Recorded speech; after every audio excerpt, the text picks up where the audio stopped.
What's up everyone? I'm Tujo Z. Standing behind me is my 1994 boosted Toyota pickup. If you guys don't know, her name is Tina. And inside of this box, I have what is going to be one of the biggest upgrades that I do to her. Recently, I was having many issues where my old turbo housing would get so hot and my bearings kept smoking out and I was just smoking through turbos. What I have now installed in the truck is an oil cooler to prevent my oil from getting so hot. It should help with the oil cooling, and I will also be doing water cooling. And since I was doing this turbo upgrade, I said might as well go from T3 to T4. So I had a T4 flange welded to my turbo manifold, and I did up the size on the turbo just a little bit. In this video, I'm going to explain exactly why I am going up on the size, why I went from T3 to T4, and the size that I went up to. And I'll show you guys the specs and everything of the turbo. I have not even seen it myself yet, so we're going to see together. Let's get straight into it. Alright, so here's the two boxes. Open this up. So let's go ahead and slide these two puppies out. Slide this one out first, and I'll slide this one out. Alright, here they are. You can see here, customer owned property. Okay, so this is the used one. It must be the used one. I'm assuming this one here is the new one, yes. Now, the new turbocharger is custom spec, so it was all customly made. Here we are. We're gonna get the first look at our new turbocharger.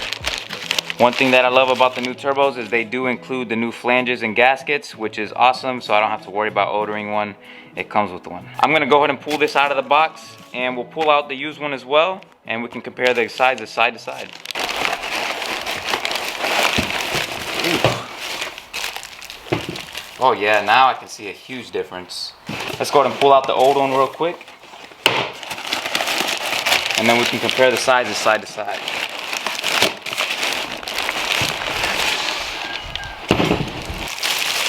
Oh my God.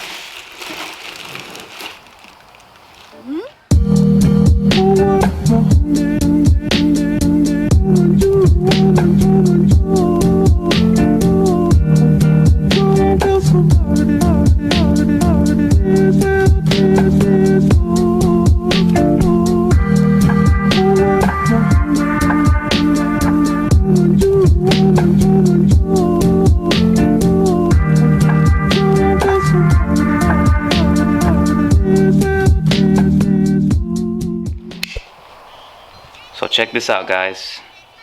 Side to side, you can see the T4 is much larger in size. So you can see this one has a little bit more arc. Looks a little different.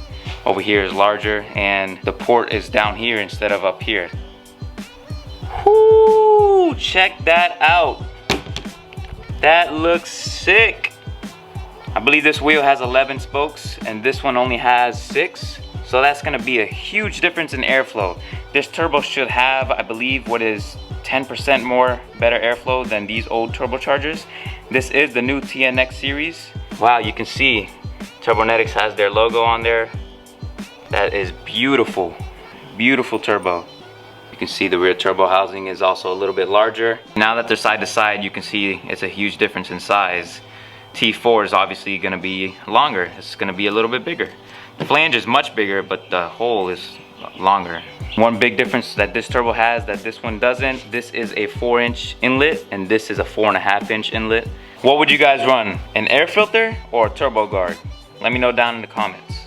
This turbo is obviously ball bearing, and it's got a billet wheel, as you can see. It's got all the good stuff. We should put down a pretty good amount of power with this thing. We're gonna see what the difference is from this one to this one. We should see if that T4 flange helps me a lot with that airflow.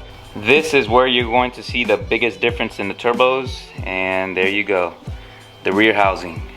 My old turbo size was 64-62. The new turbo size is a 68-68.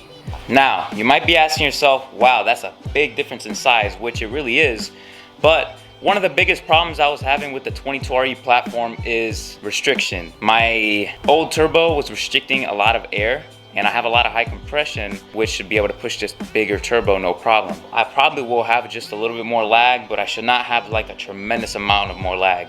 The only way we're gonna find out is by taking it to the dyno and seeing the results. So I'm super excited for this much larger turbo. This should help a lot with my restrictive airflow that I had before. I should not have that air restriction anymore, like for sure.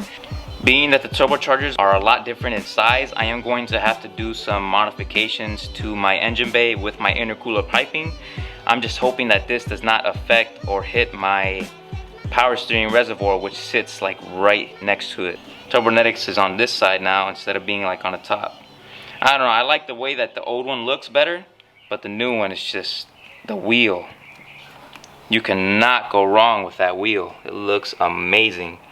I wanted to make this little quick unboxing video and information video because I have been telling you guys that I will be doing this and I am upgrading the size on the turbo. I want to give a massive shout out to Turbonetics. Reggie over at Turbonetics helped me a lot with this turbocharger and with my previous one as well.